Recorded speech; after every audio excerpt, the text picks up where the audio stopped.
One of my biggest videos from 2022 had to, without a doubt, be my video on Dante Bowe and his break from Maverick City. Actually, it was more of a mutual break between the two. And since then, many have asked me, Jay, why haven't you done a follow-up on this video? Because for a long time, there wasn't really anything else to report on this issue. I gave my thoughts on the issue. It's great that the video did super well, but then there was just other stuff to cover. And there was pretty much radio silence between Dante at that point and Maverick City. They both put out their issues and statements of why they were taking the break. The reason for it was never really clear. A lot of people speculated it was the Bad Bunny stuff, but there was also rumors of things going on Instagram and all this other stuff. I just didn't have anything else to really add to this story. There wasn't really anything more to say. Even for a while, Dante's Instagram was locked and you had to be approved to even follow it. Well, that all changed last month. I saw a video pop up on my YouTube feed. Hadn't had a chance to watch it though last month. And so this is just gonna be our reaction. Hopefully, here's what I'm hoping. I hope that when we watch this video, we are gonna see a man who is just repentant, who is ready to go, who's the Lord has just used. It hasn't been that long. This happened back, when did I make this video? The day I made the video was when all of this kind of happened. Let's go back for a second, because I made the video the night Dante announced. So this was 4 months ago, and then literally almost 1 month ago from today, this video came up, and here we are just doing this recording. So after 3 months, what are we hoping for? Let's see. I'm hoping that we see Dante, who is just apologetic, who is just willing to own up to whatever it was that he had going on there, and that he just sees his immaturity in and through that stuff, that he was probably not making the wisest decisions and just being able to go, hey, I'm good to go. But let's jump in and see. Hopefully he's repentant. Maybe you watching this video already know what happens before I do, but let's see anyways. Woke up to the summer shining through, calling on my friends asking what's the move. How are you? Let's begin there. Hi, I'm good. I'm good. I ain't gonna let no clouds get in my way. The only road I'm walking is the one I pick. I mean, it's been an incredible journey the last few months. So I feel healthier than ever, better than ever, brighter than ever. Okay. Feel closer to God. Walk you into your next step. And so I don't think it was like something that shouldn't have happened. I think it should have happened because now I have this incredible team. I've rebuilt, you know, my infrastructure with the most incredible people and the most incredible producer, John, who's helped me release, you know, Hide Me and this entire album, Press Play. And I don't think that would have happened if, you know, just certain things didn't occur. The trials are not in vain. Nothing is wasted. Nothing's in vain. So let's stop right there. So right away, they go right into, we were all shocked, everybody. I mean, it's why part of the reason I think it's my biggest video yet is everyone was just kind of surprised. Like, what the heck is going on? Everyone knew something was kind of weird going on, from his responses at the Grammys to just photos and pictures going up on Instagram. And so the interviewer just straight up asked, like, what was going on? And instead of, I don't know, I think what I would hope would happen here is he'd go, man, yeah, it was a weird season. I made some mistakes. I messed up. I need to own that. You don't need to tell us all the details. We don't need to know what exactly it was. Because again, some people thought it was the Bad Bunny stuff. In the comments there, just a poor influence. Some people, there were murmurs of other things going on Instagram. Whatever it was, doesn't matter. I think just for him to be able to say right off the rip, right off the top, hey, I messed up. There were things that I did wrong that I needed to learn from.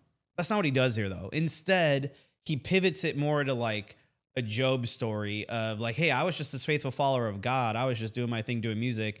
And then trials and tribulations came upon me and it was hard. It was, you know, like poor me, which I feel just kind of misses the point. It feels inauthentic. Like, I get it from a music side. You want to spin any bad press that you've gotten into this heroic rebuilding story. And that's more what I'm hearing. He literally uses the word, I rebuilt my team. So it's not, hey, I mended things with Maverick City. Hopefully they're on good terms. And it seemed like there was this love and care for him and that he felt the same for them, at least publicly, but nothing more from that. And so instead of like, hey, I'm working on restoring those relationships, I'm working on fixing and making right, and God showed me some stuff.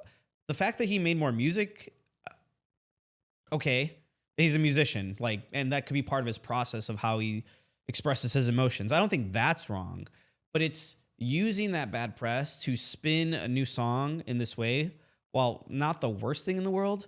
I think it's just in poor taste to then go, to angle it as it's just God led me through these trials and I would do it all over again. And it doesn't feel like there's actual repentance there.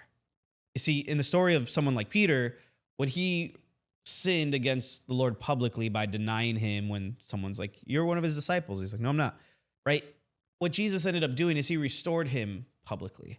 And in the same way, I think when we sin privately, we need to be restored privately. But when we sin publicly, while we don't always have to give all the details of everything that happens, we need to see that restoration and that repentance publicly to be able to go, yeah, guys, if it was me as a pastor, if I messed up, I would hope that my elders and the people in my life who help guide and lead me would say, hey, you know what, Jay, before you get back to preaching, whatever break I take, before you get back to preaching, after these 3 months, you need to go and you need to just address this and you need to publicly repent and confess. Like, yeah, I maybe don't have to go into all the details and include everybody in it, but I would hope that be able to go, okay, yeah, I have to own this. This is my part in this. And maybe that's coming up, but that would have been a great opportunity to do it right there in that first question. He's addressing the Maverick City stuff. Get that out of the way, own that piece, and then sure, tell us all about your new music. Maybe I'll even give it a listen, but it just seems like this whole interview is more so just to promote his new music, his new brand. I even tried going back on Instagram to see. I'm like, maybe he just repented and apologized publicly on that Instagram post that we talked about in that other video. But since then, I went on his Instagram and it's been like scrubbed clean of pretty much anything Maverick City related, anything that has to do with that whole incident. And his earliest post goes back to November, which was around the same time all of this stuff was kind of happening or coming out. So really, it's just been rebranded to be this total solo artist, really to promote his new label and brand, this true music label. And it's just feels a little weird, feels a little interesting. But let's keep going. Maybe he'll come back to this. Maybe he'll apologize and talk about this a bit more in a minute. Let's see. For someone like you, I know you've endured so much, from family loss, abuse, homelessness. I don't know if you can even compare the trying times. Were you going through and looking back at that? What was happening? God oftentimes prepares us for the journey, and I feel like everything I've gone through and everything I'm going through is it's important. It's very, very relevant to my destiny and my future, my purpose. In those dark seasons is when you really see the light and when you really get revelation and new vision and new strategy and new approaches to life. So I think, it's just a part of growth. Pause, press play. The first single from that is Hide Me. Hide Me. Released in Times Square. Yes, can you believe that? Good Morning America. That's right. He is back now. He's going to debut his new song, Hide Me. Under your shadow. How did all of that come about in that song? What gave birth to it? Yeah, me and my producer, John Webb, who I call my angel, because in that dark season, John was knocking on my door because I wasn't answering any phone calls, right? And he was knocking on my door, and he came in and we just talking, and he's like, let's go up to the studio. And so we immediately started recording, didn't know an album would come out of it, but that's the plan of God, it's like God's plan, it's not our will, his will. It was just natural. John started playing that beat, and the first thing I thought of was, I'm under the shadow of the Almighty, I'm under his wing, and there is safety there.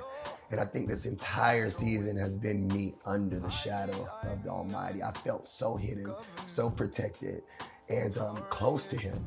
And I think a lot of people would think I felt, a little, down or out or, depressed even maybe. But I've really felt very protected by the Lord in this season of my life. So again, he's angling this in such a way where it's like, oh man, I know a lot of people were worried about me. A lot of people were worried I was sad or down about me and Maverick City splitting. And maybe that's more what he's referring to here when he's talking about like, hey, you know what? Like God will use everything. He can, but he's just missing the part that the reason why the split happened was, again, because of decisions that he was making. So it just feels like he really misses the whole point of what that break was supposed to be. Hey, how did I go from being a great team member on a successful #1 top charting worship band to now not having them, being broken away, like asking me put on pause with them. And what can I learn from that? This wasn't because Maverick City just decided to be mean and remove him. There are things going on that, again, we don't need to know about, but nonetheless in his life that was putting him into question with his influence and with his leadership. So because of that, where's that reflective time there? Instead, his answers here have really just been, God is the one who directs things and uses things. And yes, God will take what man meant for evil and he will use it for good. That's true. But he's totally missing the opportunity and point to be able to share, hey, yeah, I messed up. I did some things that I probably shouldn't have done. I've learned that I have a platform and some leadership opportunity here to lead the next generation, to be a representation for Christians everywhere in the public eye here. And now I got to take that more seriously. And out of that came this music and came these songs. That would be totally fine. Like, again, I'm not hating on him. I didn't even really know who Dante was prior to all of this kind of happening and coming out. I knew who Maverick City was. I've sang their songs. I love worship music. So like, I'm not someone coming at this looking to destroy modern contemporary Christian music or looking to destroy Dante Bowe. I have nothing against the guy. I'm just saying, as a pastor, hearing this and seeing this, I would press in if I was the interviewer here, if this was me and him sitting in my office and I'm saying, Dante, how's it going? What's been going on? And he's telling me these things. That's great.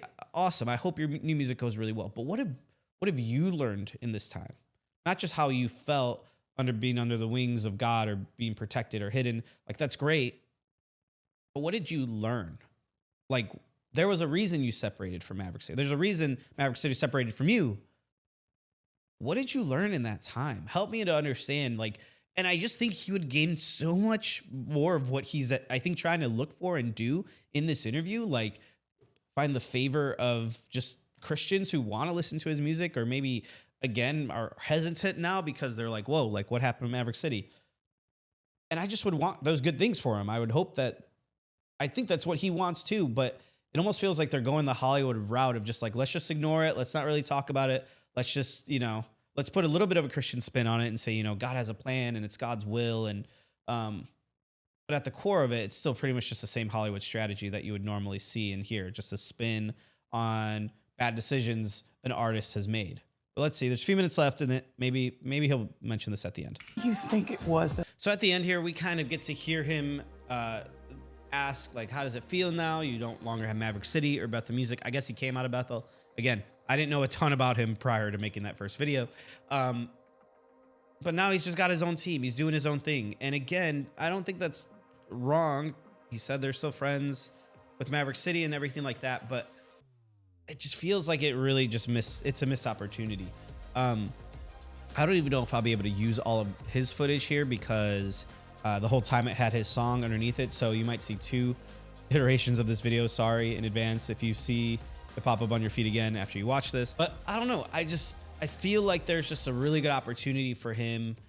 It seems like in the last bit of what he's saying here, like, yeah, God has just led me and shown me some stuff. Like, that's great. That's awesome that he ran to Jesus. That he ran to Jesus in these hard times. Like, that's awesome. All good things, right? All things that should help Christians and encourage Christians that, yes, in hard times, you should run to him. I just think there's a big component of that, of going, it's not just when things happen to you that are out of your control, but things that you cause that are the consequences of your own actions. When those things happen, yeah, don't just get depressed. Don't just get sad. Don't get mad. Run to God. Go to God. As hard as that might be, you're going to have to hear some things maybe you really don't want to hear. Have to really look inward and see some things about yourself that you don't want to admit or face, but you will be better for it. I just think that's a so much better message and could connect to even the Shadow of His Wing song with Hide Me that he's trying to promote here. Yeah, Lord, sometimes you need to, when you know that you've messed up, when you know that you need this stuff, to be hidden under the shadow of God's wings. Totally fine. But I don't know. Maybe I'm being too harsh. Maybe you guys are even more charitable or gracious in your approach to him than I am. I really try to be. I want good. I hope for good things for him. I hope that he continues to influence the Christian world in a positive way. I just think it was a missed opportunity here. And I didn't see any other interviews that really showed anything different. But let me know. Guys, if you enjoyed this video, let me know in the comments down below what you think about all of this, and leave a like if you would. So guys, do me a favor. If you haven't seen the first video that talks all about this and breaks down what happened with Dante Bowe, go check out this video right over here, and I'll see you guys in that video. But until next time, know that you are valued and loved, and I'll see you soon.